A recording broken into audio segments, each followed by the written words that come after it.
Image copyright EPA deadlock. L'impasse. Quelle horror. You can hear the cries from across the channel, and the cages of the city rattling in fear, as Michel Barnier's language took a dramatic turn at this morning's press conference, painting the Brexit talks as at a brick wall. True, not even Brexit's biggest cheerleader could claim the discussions in Brussels have been going well. And there are visible frustrations on both sides. But before claiming this morning's drama means the whole thing is doomed, there are a few things worth remembering.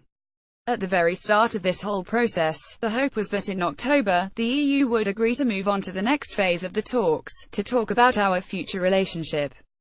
But for months, it has been clear that the chances of that were essentially zero. It is not, therefore, a surprise to hear Mr. Barnier saying right now, he doesn't feel able to press the button on Phase 2, however much he enjoyed the drama of saying so today.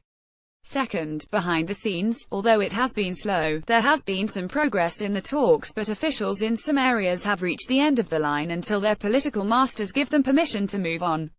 Forgive what comes next as nerdy detail, but it hopefully helps make this clear. For example, the UK side is unwilling to move on to talking in more detail about the money, until the EU side is willing to talk about transition. The idea is, until we know what we might get in future, whether access to certain agencies, or EU programs, how can we assess what we might be prepared to pay? Mr. Barnier is understood to have asked the EU 27 last Friday if he can start exploring transition for that reason, but Germany is resisting. So in this area, it is a possible, and would be a positive outcome for the UK, if at next week's political summit, Barnier asks the 27 for formal permission to talk transition.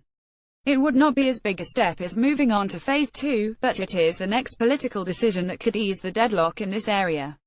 And there was a clue from Mr. Barnier in his remarks this morning that this is what he will continue to pursue.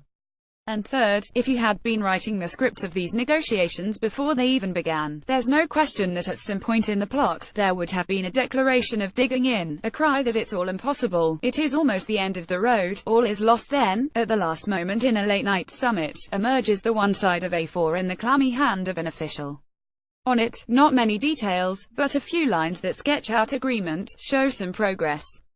Finally, the heroic politicians have snatched victory from the jaws of defeat, leaving officials in a quiet way to work out the boring details for the next 10 years. That is not to say for a second that all is well, or indeed to minimize the real and possibly very serious consequences of the talks genuinely breaking down.